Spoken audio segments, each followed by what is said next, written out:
The Devil Wears Prada 2 is no longer just a dream, and Sachs and Miranda may be heading for the ultimate showdown. Nearly 2 decades after the first film changed pop culture forever, the world of high fashion looks very different. Magazines are no longer untouchable. Social media rules trends overnight. Influencers replace editors, and print, it's barely holding on. But one name still carries power: Miranda Priestly. Miranda is no longer just the editor of Runway. She is a legend, a symbol of control, taste, and sharp instinct. But even legends face change. The fashion industry is moving faster than ever, and whispers suggest that Runway magazine is struggling to stay relevant in a digital age. Younger voices are rising.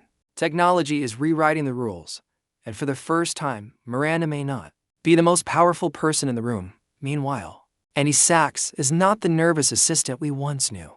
She walked away from Runway to find her own path. Since then, she has built a serious career in journalism. Smart, confident, strategic. She understands both the old world and the new one. She knows how stories travel online. She knows how audiences think. And most importantly, she knows Miranda. The real question is not whether they will meet again. It's what will happen when they do.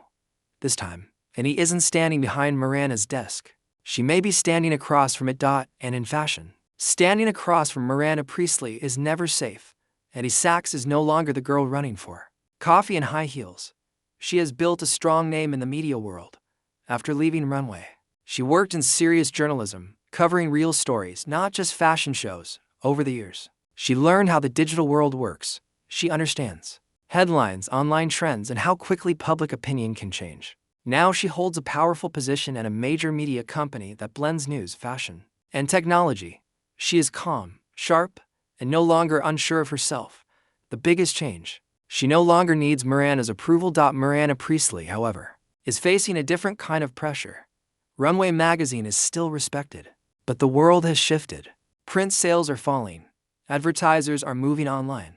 Young audiences follow influencers instead of editors. Miranda built her empire on control and perfection. But algorithms and viral content cannot be controlled the same way. For the first time, she must fight to protect her legacy. Emily Charlton is also transformed. Once the stress-first assistant, she is now a high-profile executive in the luxury fashion world. She knows how to manage brands and media attention. She is confident, polished, and no longer standing in anyone's shadow. And Nigel remains the creative heart of fashion, trying to balance art with business in an industry that now cares more about clicks than craftsmanship.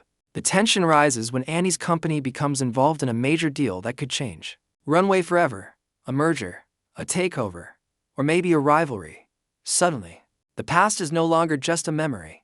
It's personal, because this time, Annie and Miranda are not teacher and student.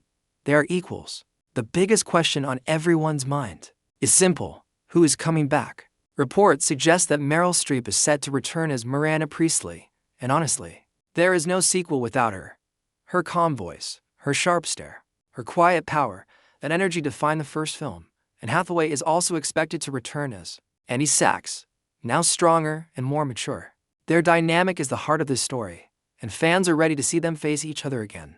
Emily Blunt is rumored to return as Emily Charlton, but this time she isn't the assistant running behind Miranda. She's a major name in the fashion business, and her loyalty may not be so clear anymore. Stanley Tucci's Nigel is also expected to appear, bringing warmth, humor, and emotional depth. His character may become the bridge between Miranda's old world and the new generation, but the sequel may introduce new faces too. There are talks about adding a young tech CEO, someone who runs a powerful digital fashion platform. This character could be smart, bold, and completely unafraid of Miranda. Imagine a new villain, not from fashion, but from Silicon Valley. Someone who believes data matters more than instinct. Behind the scenes, the original creative team is said to be involved in early talks, which gives fans hope that the tone will stay true to the first movie.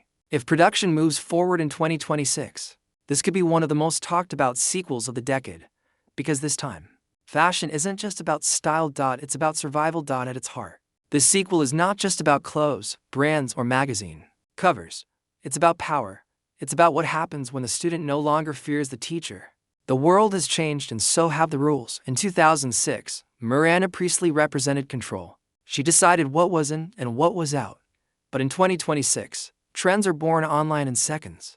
No single voice controls fashion anymore. And that may be the biggest challenge Miranda has ever faced. Imagine a role reversal.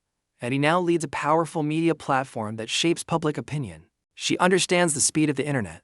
She knows how to connect with younger audiences. If her company stands in the way of Runway's survival, will she show mercy? Or has she learned to well from Miranda's example? There is also the deeper question of legacy. Miranda built her empire through strength and sacrifice, but was it worth it? And Annie once chose a different path to protect her personal life. If they meet again, their conflict will not just be business. It will be personal history, pride, and unfinished tension.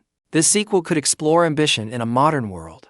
It could show how success looks different for each generation, and maybe, just maybe, it will remind us why we love this story in the first place, because in fashion, one day you're in, and the next day, someone younger is taking your place.